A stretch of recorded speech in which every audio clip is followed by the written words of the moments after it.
Hi everyone, Miss Stacy here. Since I've had a little bit of extra time to go through my bookshelf, I've been discovering some old books I have. Look at this one I found. Gardens of Delight. I'm going to show you what's inside, but instead of showing you standing up, I'm going to lay it down because it's a pop-up book.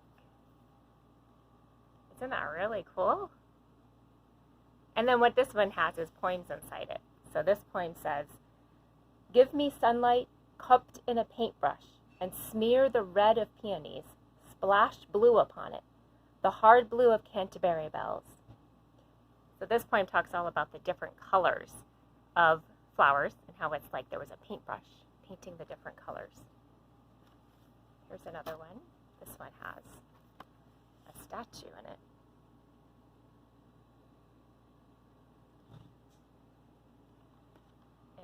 One on the last page is cool too. Look at this. So I thought, since it's summertime and time to do gardening, we could use our imaginations and combine gymnastics with gardening.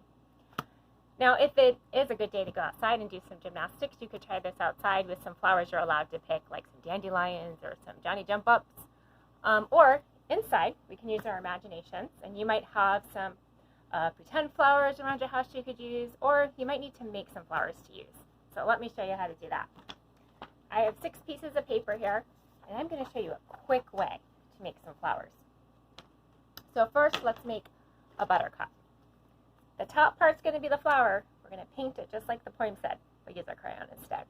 And just do it really quick, but on both sides. Flip it over. Real quick color of my yellow. Doesn't have to fill it all in. And then my green at the bottom for my stem. And just do it real quick. Make sure to do both sides. Real quick. Scribble it on. And now because this is a buttercup, we're going to roll it up a little bit loose. So just barely roll it up there. So it makes us roll it up. But then where the stem is, where the green is, we're going to crinkle it up and twist it. So crinkle and twist. I'm going to kind of spread out the top a little bit. And there is a buttercup flower. So now let's make a rose. So we're going to use red. Quickly do the top. Do the other side real quick. Scribble that on. Do some green. Green on the other side. Now the rose you're going to want to roll up a little bit tighter. So you see me rolling it there. Roll that one a little bit tighter. You can even angle it a little bit if you want. So it's like that. So there's a little bit edge sticking out. And then on the green again, crumple and twist.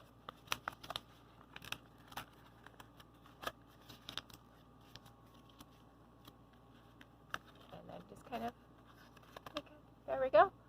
So see my rose? Petals are all curled up tight like rose petals are. And let's make a black-eyed Susan. So yellow at the top again. Both sides. Green for the stem, the bottom. All of that green. But now take brown and just do in between where the yellow and the green met. Do some brown, just a little bit of brown in between the two colors. Now roll that one up loosely. This one's going to be loose. So it's not very tight rolled up. Squish that stem, twist up to the brown. Now this one needs petals though. So we're just going to go and tear it down into the brown. And tear another one just to the brown. Tear and tear. Don't tear it off, just tear it down the yellow into the brown and then spread out your petals. And now you have a black-eyed Susan. And let's do one with blue, huh? That one could be like a cornflower's blue. So blue at the top. think this is actually warming up my arms, huh? Doing it fast.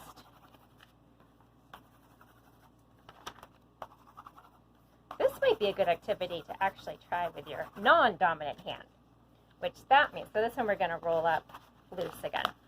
So that would mean your dominant hand is the hand that you usually write with. So if you're either right-handed or left-handed, right? I think the next one we should do our non-dominant hand, do the opposite hand. And cornflowers have a lot of thin petals. We're just going to rip it, and then just spread those petals out. There's my cornflower.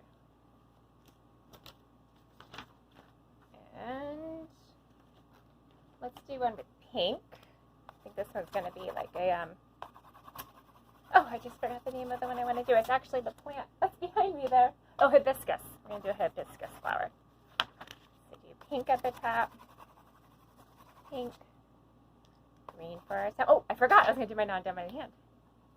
So I got to try. I'm right-handed, so I'm going to use my left hand. Oh, I'm not as good at it. But this is a good activity to use our non-dominant hand for. Because it's not very detailed, so we can still do it and get used to doing it. Even though it feels awkward and funny, it's a good thing to do. Just like sometimes we do our cartwheels. We use our favorite leg for our cartwheels, and then other times we'll use our non-favorite leg or the leg we don't usually use for our cartwheels to get used to doing it on our non-dominant side, to get used to being able to do it with both. So for the hibiscus, we're going to just roll this one up loose again. This will be a loose one, just like the buttercup. So barely rolling it up. And then squish down that stem and twist it. And just kind of open it up a little bit at the top. Put your hands in and just kind of spread it out. There we go. And one more. Why don't we make a violet? Use purple, right? There's some purple. Mine's not really purple. Yeah, it's a dark blue. Oh, I was going to use my non-dominant hand. It's hard to remember to use your hand that you don't usually use. So I use my left hand and color at the top. Flip it over.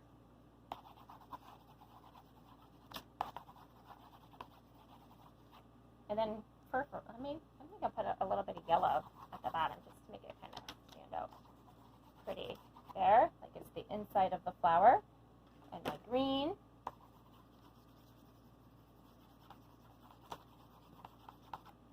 I like how it comes out with my left hand. It's coming out different than when I was doing it with my right.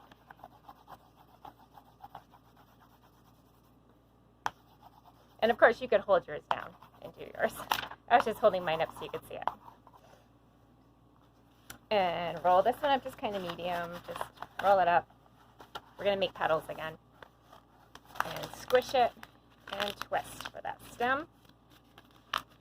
And then I squished it too much on the top. Unsquish it a little. Okay, now I only want like a few petals, so make them kind of big for this one.